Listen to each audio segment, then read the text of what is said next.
ماں باپ کے نافرمان کی نہ دنیا ہے نہ آخرت۔ ایک صحابی ہے، یا رسول اللہ میرا باپ نا میری کمائی میں سے خرچ کرتا، مجھ سے پوچھتا ہی نہیں، اور شرعاً قانوناً اگر میری کمائی میرے باپ کی جو کمائی ہے یا زمین ہے جائیداد ہے اس سے الگ میں نے اپنی محنت سے کوئی کمائی کی ہے، وہ میری ذاتی چیز ہے، قانوناً میرے باپ کو بھی پوچھنا چاہیے کہ بیٹا یہ تمہاری چیز میں لے سکتا ہوں، یہ پیسہ میں استعمال کر سکتا ہوں، قانون یہ ہے۔ تو اس نے قانون کی بات کی کہ میرا باپ میرا مال اٹھا کے خرچ کر دیتا، مجھ سے پوچھتا ہی نہیں۔ آپ نے کہا اس کے باپ کو بلاؤ۔ اس کے باپ کو بلایا تو انہوں نے پوچھا کیوں بلا رہے ہیں؟ کہ تیرے بیٹے نے تیری شکایت کی۔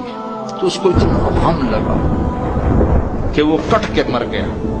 اور عرب کی شاعری تو پھر پوری دنیا میں مشہور ہے، آج بھی مشہور ہے۔ تو اس نے دل ہی دل میں کوئی شعر کہے، درد بھرے دکھ بھرے، اور وہ انہی شعر کو اپنی زبان سے نہیں دل ہی دل میں کہتا کہتا دربار رسالت میں مسجد میں پہنچا تو جبریل پہلے آ چکے تھے۔ کہنے لگے یا رسول اللہ تعالیٰ فرما رہے ہیں کہ آپ اس سے کہیں کہ پہلے وہ شعر سنا جو تیری زبان سے تو ادا نہیں ہوئے، تو تیرے رب نے عرشوں پہ سن لیے۔ آپ نے فرمایا بھائی تمہارا کیس سنوں گا، پہلے وہ شعر سنا جو تیری زبان سے نہیں ادا ہوئے۔ اللہ نے سنے۔ کہنے لگا یا رسول اللہ میں گواہی دیتا ہوں آپ سچے رسول ہیں، آپ کا رب بڑا طاقتور رب ہے، آپ کے رب کی قسم زبان سے ایک لفظ نہیں نکلا، دکھ بھری فریاد تھی جو دل کی دنیا میں اٹھی اور وہیں گم ہو گئی، سینے سے اٹھی اور سینے میں ہی دفن ہو گئی، پر آپ کے رب نے عرشوں پہ سن لیا۔ آپ نے کہا اچھا سنا تو صحیح میرے بھائی۔ میں کہا جی میں نے کہا بچے جس دن تو پیدا ہوا اس دن سے ہم نے اپنے لیے جینا چھوڑ دیا، ہم نے تیرے لیے جینا شروع کیا۔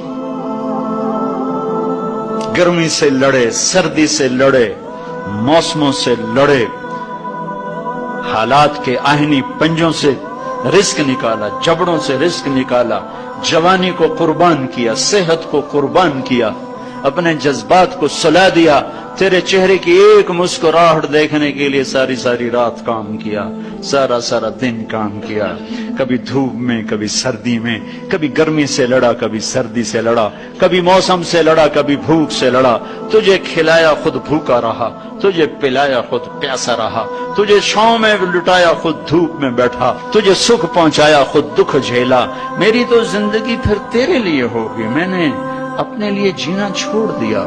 جب کبھی تو بیمار ہوا تو ساری رات میں اور تیری ماں تیرے سرانے بیٹھ کے دھڑ دھڑ دل دھڑک رہے ہوتے تھے، کہیں مر نہ جائے، کچھ ہو نہ جائے۔ ہسپتال پہنچے، ڈاکٹر کو بلاؤ، ٹیکسی بلاؤ، گاڑی بلاؤ، رکشہ بلاؤ، جلدی سے ہسپتال پہنچاؤ۔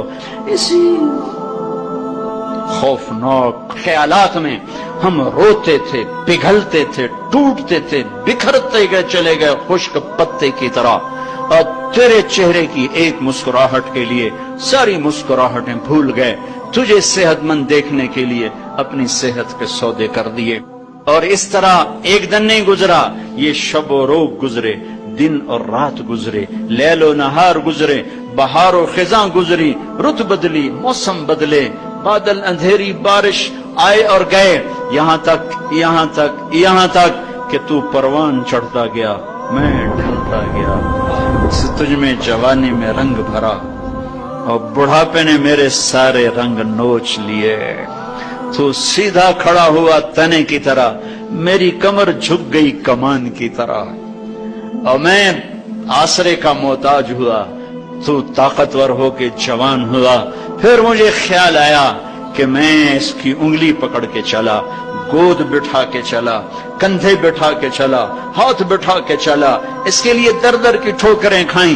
آج جب میں بوڑھا ہوا ہوں تو اب یہ میری انگلی پکڑے گا، میرا ہاتھ پکڑے گا، میں اس کی لاٹھی بنا، یہ میری لاٹھی بنے گا۔ لیکن ایک دم میرے بیٹے تیری آنکھیں ماتھے پہ چڑھ گئیں، تیرے تیور بدل گئے، تو مجھے یوں دیکھنے لگا جیسے میں تیرا باپ نہیں، میں تیرا نوکر ہوں۔ تو میں نے اپنی زندگی کو جھٹلا دیا، اور میں نے کہا میں خواب دیکھ رہا تھا کہ میں باپ ہوں. نہیں میں باپ نہیں، میں نوکری ہوں، میں پڑوسی ہوں. تو اچھا میرے دوست، اگر میں پڑوسی ہوں تو پڑوسی کو بھی تو لوگ پوچھ ہی لیتے ہیں. کبھی مجھے پوچھ ہی لیتا کہ بھائی کسی چیز کی ضرورت تو نہیں، کچھ چاہیے تو نہیں.